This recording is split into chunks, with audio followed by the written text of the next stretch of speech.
Hi guys, Transformers Fan 5000 here.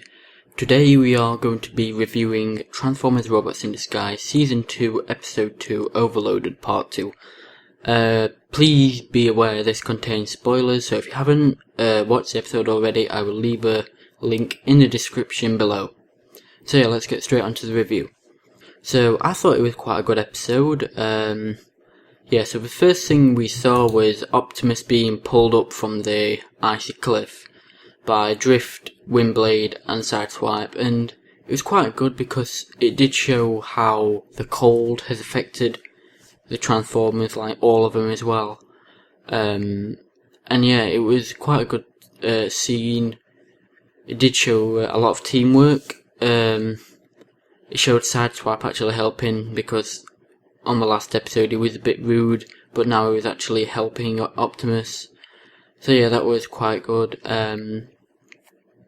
And then we saw Optimus ordering Windblade to take to the air, like fly away. But Windblade ignored Optimus Prime's order, and she actually tried to slow the avalanche down a bit, so the Autobots didn't get their full impact. And that was quite good. Windblade tried to save the Autobots. I mean, obviously it didn't work fully because they all still went down, but she stopped the avalanche from the full impact onto the Autobots. So that was quite a brave move by Windblade. The next thing I want to talk about was Bumblebee overruling Strong Arm's advice. That's something I didn't think I'd see Bumblebee do, because in this episode we actually saw Bumblebee's dark side. We don't know what Overload did to Bumblebee, but Bumblebee is a bit of is darker on this season, especially with Overload. Whatever happened between him and Overload must have been bad, because we know Bumblebee was angry at Megatron for ripping his voice box out, but yeah, we never really, when Bumblebee came face to face with Megatron, it wasn't aggressive every single second like he were to Overload, so it must have been something really bad what Overload did to Bumblebee. But yeah, we see Bumblebee overruling Strong Arm's advice in a really threatening tone. The first time I watched this, I was just amazed what happened. But yeah, it was something I didn't expect to see, but I'm glad they included it in there. So, another thing I wanted to talk about in this episode was the Arctic camos. Now, a lot of people actually thought that they were scanning new trucks, but no, they were scanning the colours, which was very cool.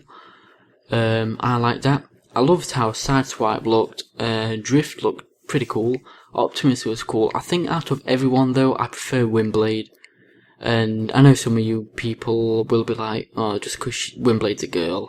But no, Windblade I thought looked really nice with the Arctic camo. So my preference would be Windblade, Sideswipe, Optimus and Drift. That's my order in the camos that I prefer. I think the white and the blue suit Sideswipe are really nice, but I just think the Windblade, the colours of the Arctic camo suited Windblade the best. But that's just my opinion. Let me know what you think is the best Arctic camo. Now the next thing we saw was Polar Claw. He lived up to the expectations, I would think. I don't think he's going to become a main character, but who knows really at this stage. We're only on the second episode out of 19, I believe. But yeah, Polar Claw and his Sonic Roar was really cool. I enjoyed it. He brought an avalanche down on top of the Autobots, which was surprising, but yeah, I quite liked that. Now the next thing we saw was Bumblebee actually taking down Overload. And yeah, it was quite a fail really for Bumblebee, because the thing is I'm thinking about with Overload is, if Overload didn't have his armour, would Bumblebee still be beating the scrap out of, really? Because that is what happened. Bumblebee was throwing left and right punches to Overload's face again and again. Overload just punched Bumblebee once and sent him flying. Yeah, I think it is Overload's armor, mostly, that he wasn't injured. Because as soon as Bumblebee actually got his face in the first episode with a punch, Overload went back. And as we saw at the end of the episode, he did the same, but knocked him out this time. I know a lot of people actually saying at the end of the episode when Bumblebee knocked Overload out, they don't see why he did it when he couldn't do it in the scrapyard. Well, it depends really, because that punch could have been harder. And it really depends what state the fighting is in, really. Because Bumblebee could have been more angry, and in the scrapyard, you know, he was angry and he wasn't obviously thinking, but Overload were. This time when Bumblebee got up and punched Overload and knocked him out, then he was actually thinking and he knew how much power to put in, and he got him straight in the face.